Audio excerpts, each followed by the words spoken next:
to the home of the British Columbia School of Log Building and another Log Talk with Dave.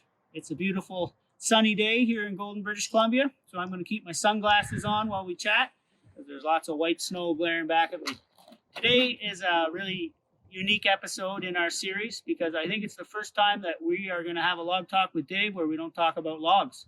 Today we're going to talk about timbers, and specifically we're going to give you an introduction to timber frame terminology. If you're just getting into timber frame, this little chat will be a great introduction to the main components that make up a complete timber frame. So we've got one cross section of what will become a larger frame here. So these cross sections get made independently and then stood up. There'd be a number of them depending on the size of the frame, and then they get capped with a long timber that ties the whole unit together.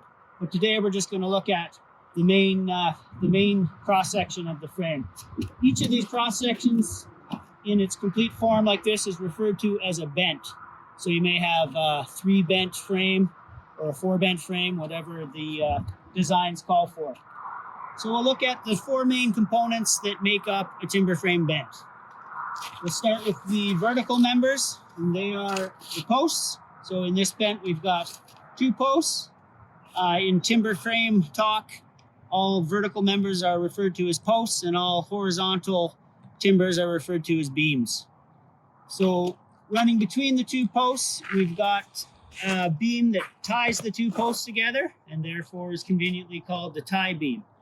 Now this tie beam, can't necessarily see it because of the joinery, is completed, but there is a tenon on the end, on each end of the tie beam, that protrudes through the post. If we come around to the end of the post in the shadows here, hopefully we can see the end of the tenon is flush with the outer face of the post. So we've got our posts, we've got our tie beam, and our third component we want to look at are our angled supports, which are our knee braces, or just simply braces. And again, on the end, each end of the brace, we've got a tenon. It goes into the post and gives the frame its racking support. And we can see here, we've got an exposed mortise for another brace that will eventually go up to the rafter plate that will tie the separate bents together. So those are 3 of our 4 components, and our final component in this bent is our smaller horizontal member, which is referred to as a girt.